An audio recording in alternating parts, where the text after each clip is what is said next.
Hey there, and welcome to the Track Bar, Justin Fuel's weekly NASCAR show. Mike Cole's back. I am. He's back for his race. Yeah. For the Coke Zero 400. Yes, this is a big week. Coke Zero week is big for me. I'm celebrating by drinking a whole buttload of Coke Zero. Love that stuff. That's as opposed to what your usual MO as far as consuming beverages. Well, I was on vacation last week, so I kind of replaced the Coke Zeros with Bud Not So Zeros. Different great taste. Yes, great, less right, filling. yeah. All probably pretty popular on the NASCAR circuit. So You can only imagine. All right, so we went road racing last week. Yeah. At Sonoma. Kevin Harvick won. I don't have a whole lot to say about that. I think we can get moved on to Daytona unless you had any thoughts. You've been gone a whole week. I don't know if you have any takes saved up. I didn't really enjoy the race on Sunday. No. I don't. Nah, I'm not I don't know. Like compared to, was it Sonoma or Watkins Glen last year? Sonoma. Well, the one that Stewart won. Yeah.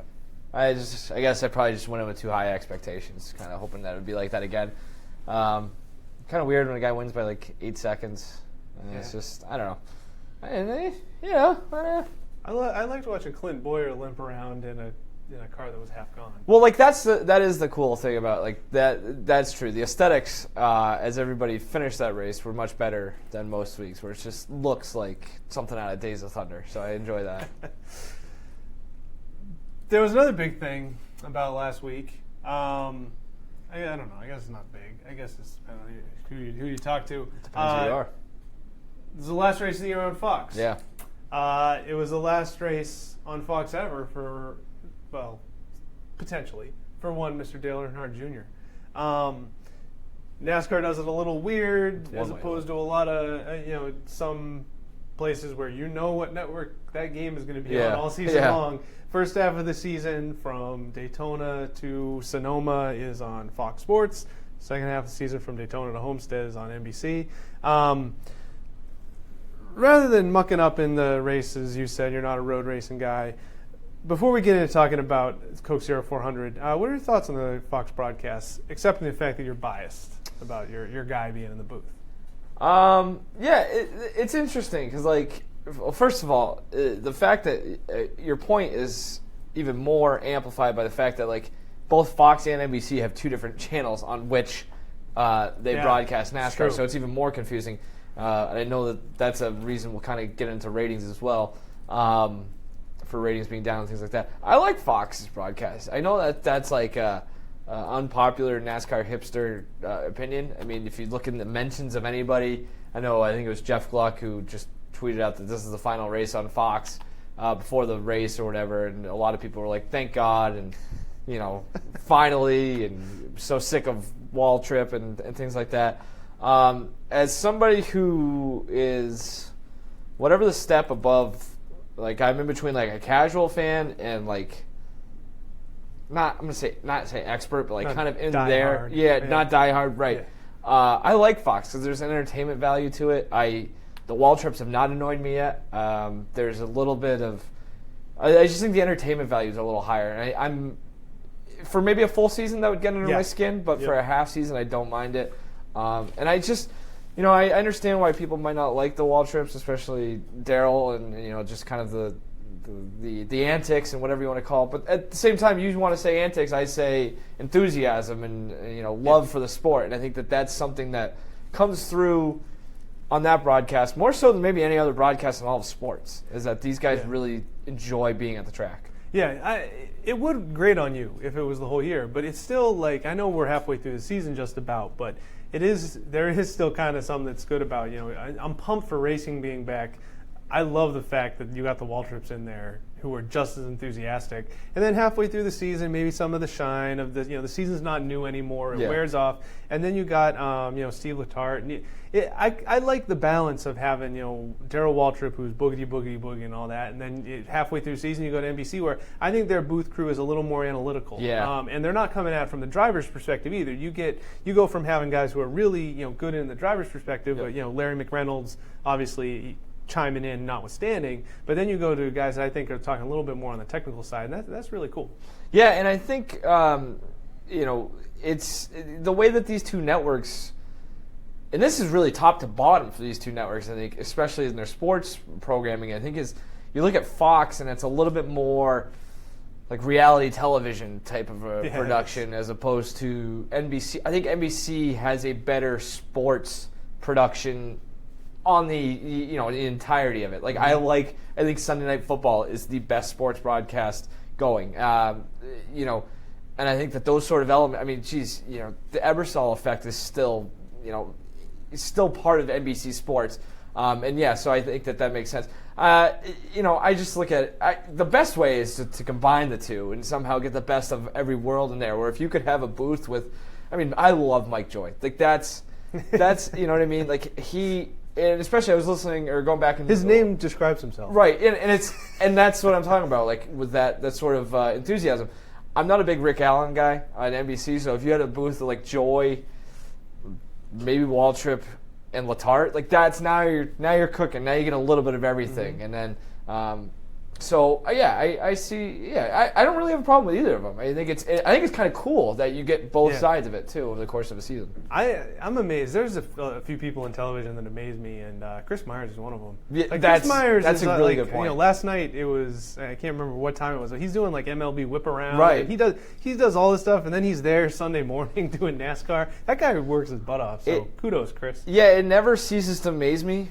Because he's so, I'm trying not to say anything that's going to offend NASCAR fans here, but like he's so not what you think about when you think of NASCAR, and then he's an expert. It's just always, whenever I see him in the Hollywood Hotel, it's like, this is incredible that this guy is just speaking at ease with this. You just listen to him, you look at him, he doesn't seem like the kind of guy you'd see around the track, but true pro, he's really good at what he does. He's really good.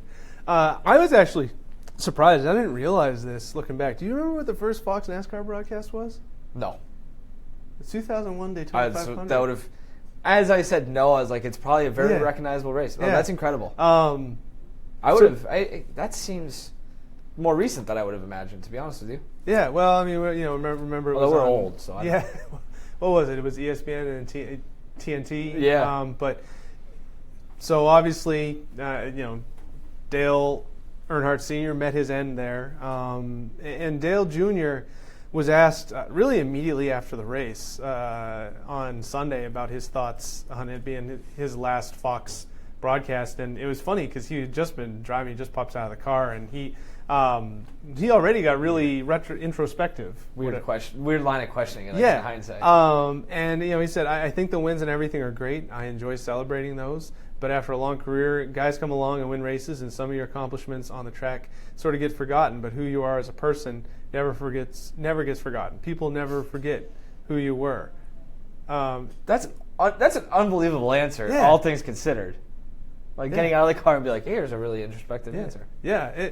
So, of all the things that have happened on Fox, he's obviously had good and bad memories there. But I thought that was kind of amazing. It's almost like a network's dream that he gets out of the car, he's immediately able to give you a soundbite like that in your last race, potentially televising him. So really interesting. He is. He's we should just turn this show into the Dale Jr. hour, I guess, is probably what junior haters would say about something like that. But it's just I can't help it. Like you can't. Every week there's something he says something interesting or does something interesting. And he is the most important figure in this sport. So I know we have some other stuff here. Let's skip straight to number 2. Is NASCAR dying? I'm going to run really perpetuate the Dale Jr. stuff. We'll come back to Dale in a good way. Dale's leaving. Is NASCAR dying? NASCAR's TV ratings. So every race this season has set or tied multi-year ratings lows. I was looking at some of these things. It's tough to tell from week to week because obviously, it's still kind of a small sample size, so the average just kind of swings. Right. But it's generally between 4 to 11% that they're down based on a year ago. And every time you see a headline that says NASCAR race ratings down again, it's basically, oh yeah, what do you expect? People are, oh yeah, no one's going to watch that stuff anymore. But I was going through some numbers, and I always like looking at this because I think that there is a bias among the mainstream media, not to sound like a talking Twitter egg. Or the president.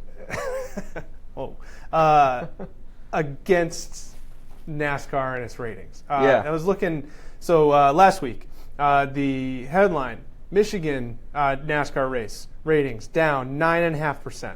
This is awful thing. Right next to it, NBA draft is one of the highest rated NBA drafts of all time. It's huge. You look at the actual numbers, Michigan, for being down 9% from a year ago, was a 1.8 rating, 3.1 million viewers. NBA draft, supposedly a historic high, a 2.2 rating, and 3.4 million viewers. Oh. So when you look at the raw numbers, it's still most weekends the most watched program by far. And there's obviously some serious issues with the sport. They have issues across the board, sponsorship, all that kind of stuff. The ratings do not look good.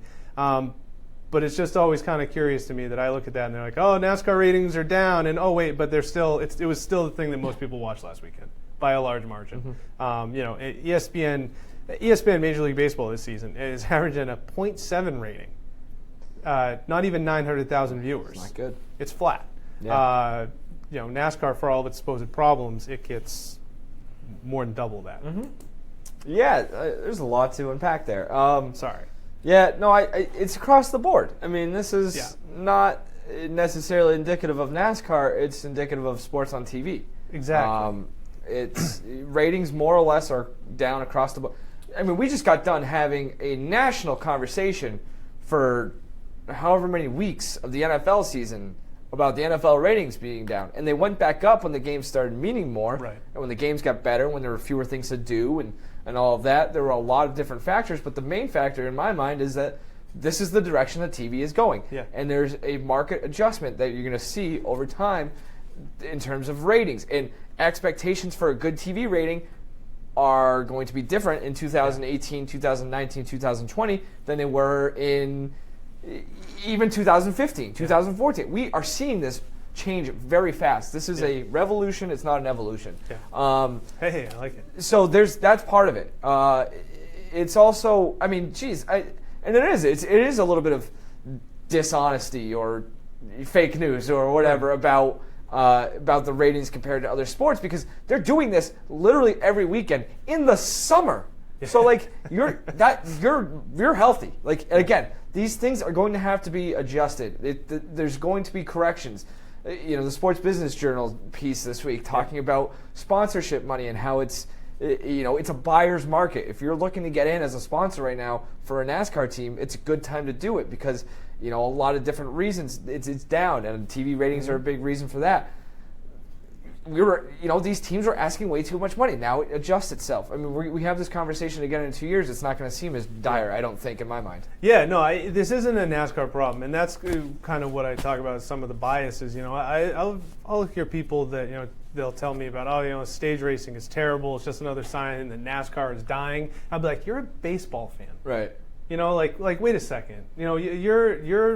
This is a sports problem, and pretending that it's only NASCAR's problem that their ratings are down, I think you're doing yourself a disservice. I also wonder how much of this is geographical in terms of is our perspective in Boston different than Charlotte or anywhere in Alabama? I wonder how that kind of affects it as well, because that's the thing. 10 years from now, maybe the ratings have still gone down, but I still think the sport's going to be popular in pockets of the country, which is why I don't think it's going to die.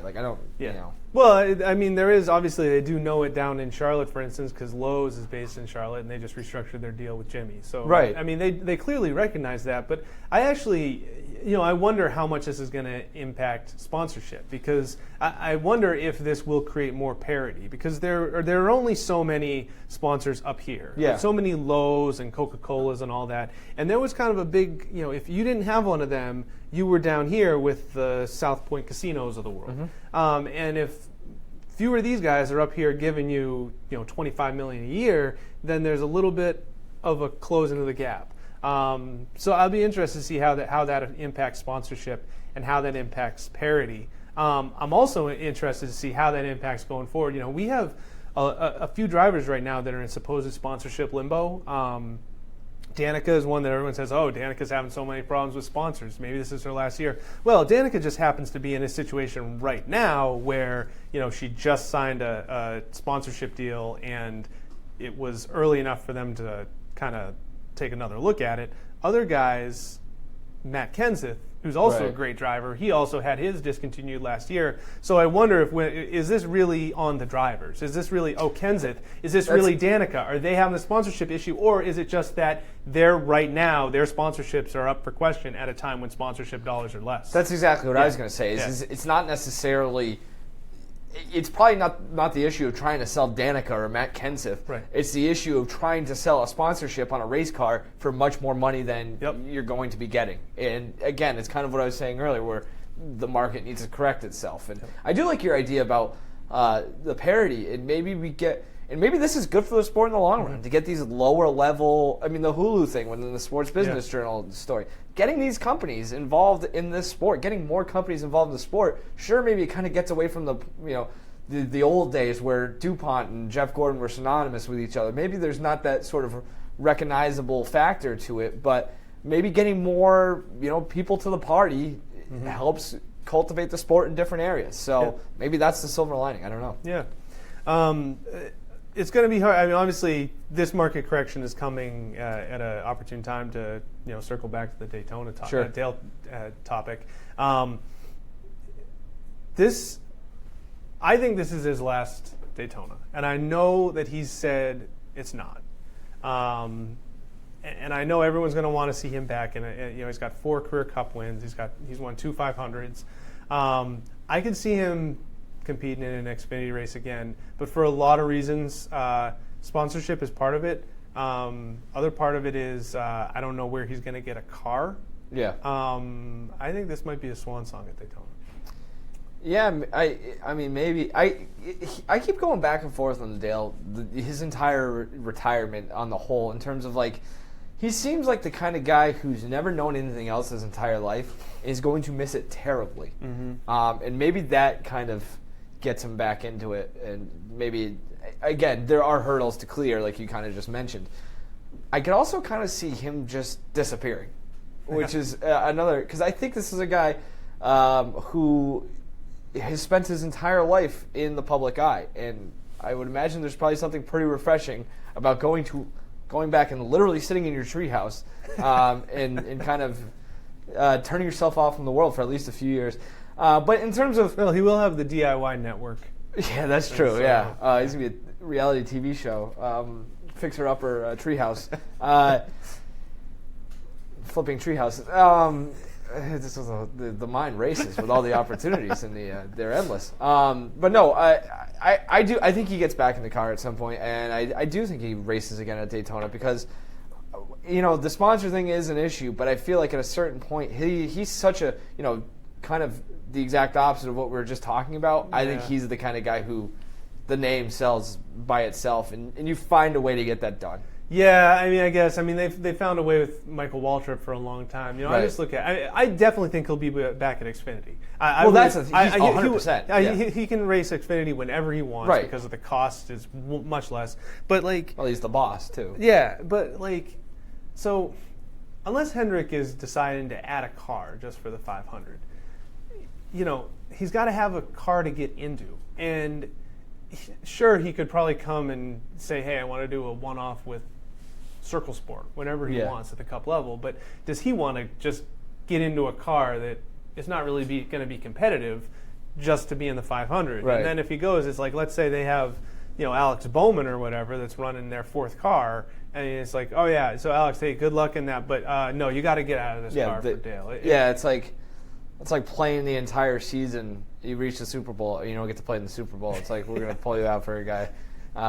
That's a good point too. But maybe they do the equivalent of twin magic with uncle nephew magic, where he switches and takes Jeffrey Earnhardt's ride every once in a while. Those are good points. I don't know. It's I hope he's back at some point, because I think it's a nice storyline. But other than that, I don't know. There are. How huge would it be if complicated. he won? If he won this week? Yeah. Or just That would be pretty big. I mean, I know you said that if he won any race, it would be the biggest story of the season. Yeah. I don't know about that, but if he wins here, and he puts together some sort of playoff run, it's one of the biggest stories. It's the story of the season. Yeah, they've actually run a little bit better lately. It took away one of my jokes I was just going to make about, is he really going to be content with not contending? And I mean, I was going to say he's done it pretty much for the entire season, so apparently it's not an issue. But what, he finished 6th this week in Sonoma? So, Running second for a good portion of the day. A little bit of a tangent here, whatever. You meet my proclamation about him winning being the biggest story with a little bit of skepticism. What has been the biggest story this year? Whoa, man. It's been kind of a uneventful season so far. I don't think it's been uneventful. I think it's just been, there's been I would say the parity is the biggest story of the season. The fact that there hasn't been like one guy. That's okay. Yeah, sure. Right. The fact that that's my point. Guys have that's won. exactly my point. Yeah, okay, I got you. There hasn't been one thing that kind of stands out. Thank you for making my point. You're welcome. So I forget what the question was, but yeah. As far as how big this it would be it would be this. I mean, yes, this would be enormous. It would be up there with him winning in. I know it wasn't the 500. Winning the Pepsi or whatever it was in 01. Right after his dad. Yeah. In the Mariners car, the All-Star Game car is. So is he ending? Is he an NBC guy or Fox guy when it's all said and done? If he gets in the TV booth. I think they were saying Fox. See, yeah, so then I guess it's not as big. If he won the first race on NBC of the season at Daytona, and it's like, actually, next year I'll be in the booth with my former crew chief. I don't think they have said. I think that the speculation is it would be Fox because Waltrip has done it for, it seems like forever. Sure. But yeah, I don't know. It would be enormous. I'm pulling for him. He's on my fantasy team this week. Uh-oh. That's what we call a segue. Let's go over. So we're in Studio D for Dale and Daytona and Doofuses. So let's go over outside of Studio D to Studio Fantasy to talk to Dakota Randall, also a D, to give us this week's fantasy preview. Thanks, guys. I'm with Mike. I think Dale Jr. winning would be the biggest story of the season by far, but I don't think he's going to win, so I would not put him in your NASCAR fantasy lineups. Coke 0400, remember this race is Saturday night, so some of you might have earlier deadlines to start your lineups, so you should double check that if you haven't already. If you look around the internet, the trendy pick for this race is Joey Logano, which makes sense. He won the Daytona 500 in 2015, and he's been great at Daytona the last couple years. But I'm going with Brad Keselowski. He only has one win at Daytona in his career, but if you look at Talladega, the other plate race track on the schedule, in 17 races, he has 4 wins and 10 top 10s, and I think you can make a good argument that he's the best plate race racer in the sport right now. So I'm going Brad Keselowski, and don't sleep on Ricky Stenhouse Jr., who won the last plate race at Talladega earlier in the season, so he could have a big day on Sunday. I like it. Oh, that was good. That was good. Keselowski is extremely underrated as a plate racer. That's a great point. My only holdup, as we were talking earlier before we came on, is that if you have a limited amount of times you can run Keselowski. I hate running Keselowski and Busch in plate races because they're so good literally everywhere. I just feel bad wasting one of them on a plate race. But yeah. All right. Let's talk about 3 wide. Yes, this is my favorite part. This is the part of the show where we talk about 3 questions that are vaguely to tangentially related to something we talked about earlier on in the show. This week's first question came from you, and this is an interesting one with the Appreciation Tour beginning for Dale Earnhardt Jr. What is your favorite farewell tour retirement gift? I don't know if I really understood the category, so you go first, and I'll let you know if I got it right. So I got to stall here for a little bit, I guess, while you look something up. No, it's retirement tours. Didn't Dale Jr., he's just getting gifts. So it's now. ones that like people have actually gotten, like Dale, like Dr. J. Or yes. Okay, yes. All right. Yes. Okay. In vein of the new, I think baseball has kind of grabbed this tradition and made it its own in terms of it's become somewhat insufferable, if you ask me, in terms of every time. Everyone gets a rocking chair. First of all, you make the stupid remarks before the season that you're retiring at the end of the season, so everybody knows. And then you get this retirement tour. We saw it with Derek Jeter. We saw it with Mariano Rivera. We saw it with David Ortiz. And you get paraded around the league, and every time you go into a city for the last time, they have a nice pregame ceremony, and they give you a gift. Some of the gifts are ridiculous. Like somebody got a surfboard at one point. Derek Jeter got like a subway number, which is kind of cool. Number That's 2. kinda cool. That's cool. But for my favorite, I'm going with another Yankee. The Minnesota Twins gave Mariano Rivera that's a good one. a rocking chair made of broken bats, because Mariano Rivera, you see through the cutter, Yeah. broke a lot of bats, you see. Rocking chair is a retirement gift, you see. And they made a rocking chair out of broken bats. I think it looked really cool. I think it was a cool idea, very original. Maybe not. It also honors the player in a way that is respectful, unlike say the Baltimore Orioles giving David Ortiz the dugout phone that he smashed in a fit of rage. So I'm going to go with the chair of broken dreams. That's or whatever you that's wanna good. call I it. like that one. I'm gonna go with the Bobby Cox, the corn maze. This is why I was confused. This is nice. We apparently looked at the same story of the best retirement Well, gifts of all because time. I should have asked, because I was like, am I supposed to look for things that were actually offered as retirement gifts, or like a watch that like is generally given as a retirement gift? Oh, okay. But yeah. I couldn't get in touch with you because we sit next to each other. You're right. Or sit next to each other at work. You were indisposed. Yep. At the moment that I had that question. Sure. So there you go. Rocking chairs and corn number, mazes. right? That's what we got. Yeah. Corn maze is cool. That's a good one. Number 2. It's real tangible. Whatever. What do you think? What do you think Bobby Cox has that corn maze in his house? Right next to the fishing pole he got from the. You think he gets free corn for the rest of his? Todd Helton got a horse. That was really cool too. See, I don't know. This we were Horse, talking about this. livestock. Give him an actual.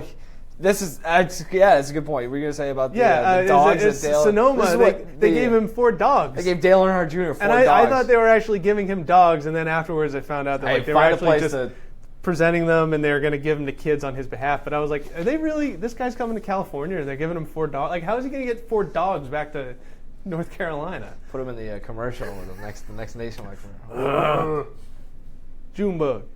All right, we're talking about dying sports. What league? Death talk. What league's going to die next? Not die. What league is eventually headed for the biggest decline? This is a tough one. I mean, You want me to go? I'll go. Okay. I guess it depends. This is a very relative question. Yeah. But I'm going to go with the biggest decline. I'm taking Major League Baseball, assuming we aren't even already at that point. They are so damn stubborn. And that's the biggest issue for me.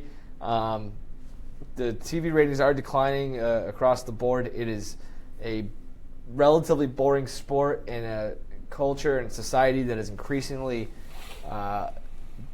drawn to not boring things and short attention spans, all of that. You've heard all the reasons. I think that maybe this is like a reverse jinx because I love baseball so much, and by me saying this, hopefully we see like a resurgence tomorrow. But I don't know. It's a national pastime, right? It's the sport that was bigger than anything on earth in America for 50 years. Yeah.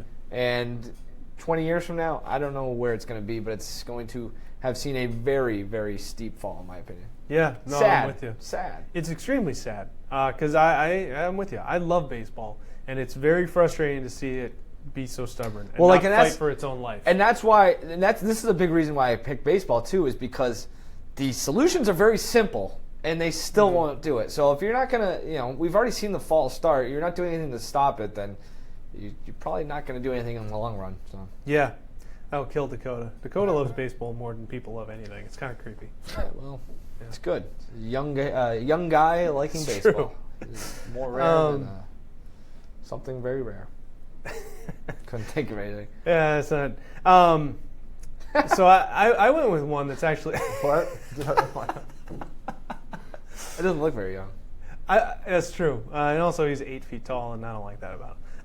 So I went with one that's actually. So this is probably going to be a head scratcher because it's actually considered an up and coming sport. The UFC. That's a good one. You mentioned Major League Baseball, and we were talking about some fan demographics earlier in the week. Major League Baseball and UFC are actually tied since 2000 in the median age of their fans. Yeah. And each one of them has increased 17 years, which means basically they're just the same fans getting older. Same problem as with baseball. That means UFC, which is supposedly a growing sport, is not bringing in new fans. I'm not sure it's that. It's but not that simple. It's not cultivating its new. It's not finding a way to maximize its new fans, because I think what probably is happening, and I know what study you're talking about. I think what probably is happening is that most of the younger generation is watching all this stuff on Twitter and seeing the highlights, and not necessarily ordering or watching the TV. But if you don't, this was overall though. This wasn't TV ratings. Okay, this fine. was just self-described Right, UFC fans. Okay, yeah. So, but if you're not doing enough to kind of capitalize on that, then you're screwed too. To kind of speak to your point. Sorry for hijacking. No, that's okay. And so that's kind of my thing is if you're not capitalizing on those new fans, in addition to the fact that you're in a violent sport, when every other violent sport is on a precipitous decline, boxing. I mean, football not so much, but football at the lower levels, the participation from kids is down, all that kind of stuff. To me, there's kind of a perfect storm here where, it's growing for a while, but I think that my concern is that eventually there's going to be similar concerns about head injuries and all that sort of stuff in MMA as there is in some other violence. Well, the ultimate answer to this question, which league is eventually headed for the biggest decline, is any sport in which you can get punched in the head repeatedly. Yeah. I think that's kind of what's really in trouble. Yeah. So I mean, watch this boxing. show. Well, I'm sure people who watch the show feel like they've been hit in the head repeatedly. But now let's go to Andre for our third 3-wide question. Neither me nor Mike knows this one. What's up, Andre? As you guys know, it's OC Can You See season. 4th of July is coming up. Fireworks, firecrackers, America. And, wow, noise behind me. Yeah, what is it? Hold on. But anyway, so... Some of you setting off some fireworks out there? Yeah. So, the Coke 0400 is this weekend. That Daytona race is from 1959 to 1987, I believe it was held on the 4th of July. Wow. Yeah. And now it's just on Saturday of the 4th of July week. Should we go back to that? Should we have an annual 4th of July race? No. No. That's logistically, that seems very difficult. Yeah. Have a race on a Wednesday or a Thursday. What's wrong with that? Because then you're 5 weeks before and after? maybe that actually is, if there was like a union type of deal, that would be a good way of pitching it, is like you get like 5 days before and 5 days after off, and it's kind of like the all-star break, like the de facto all-star break. Yeah. Good luck trying to get TV ratings on the 4th of July. Yeah, I think it might be good from an attendance standpoint. Maybe, although it could be really bad from an attendance. But I mean, maybe it could be really good from an attendance standpoint in that people just take that whole week off and make a week of it. They probably already do that anyway, though. But then even if you got the stands packed, the TV ratings still would not be very good. TV ratings are going down anyway, so that's true. I don't think they should go back to that either, guys. I Okay. think it's really cool that you have this year, for instance, 4th of July is on a Tuesday. No one's celebrating on a Tuesday. Everyone's celebrating on the Saturday, on Canada Day this year. So you have a cool dynamic where you can celebrate Canada Day and 4th of July on the same day this year. I'm celebrating on the 4th of July. Tuesday this year, though. That sucks. 4th of July is like my favorite holiday. 4th of July sucks is awesome. that it rotates, though. I mean, it has to because it's literally a date. But I spoke with someone about a week ago that said they didn't like the 4th of July. I don't think I've ever come so close to throwing my chair at somebody. like Canadian, you're a terrorist.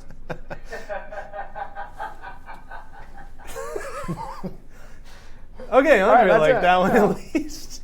All right, so this weekend, I believe it's 7:30 under the lights at Daytona International Speedway. NBC Sports Network, Coke Zero 400. I will not be there. Mike will not be there. You might be there, so tell us what it's like. But watch it with Dakota. Am I on? Not anymore. It was fun Have a while it good week. lasted. Pointed at him and he said, "You might be there." So I was pointing at the camera, like people, viewers. The viewer who is watching this, he might be here. Yeah. Dakota is sitting behind those cameras, so I thought you were talking about. Oh, I'm sorry. No, sorry to confuse you. I'm sure the viewers aren't confused either. Let's put an end to this, please, before it gets any worse. Later. See ya.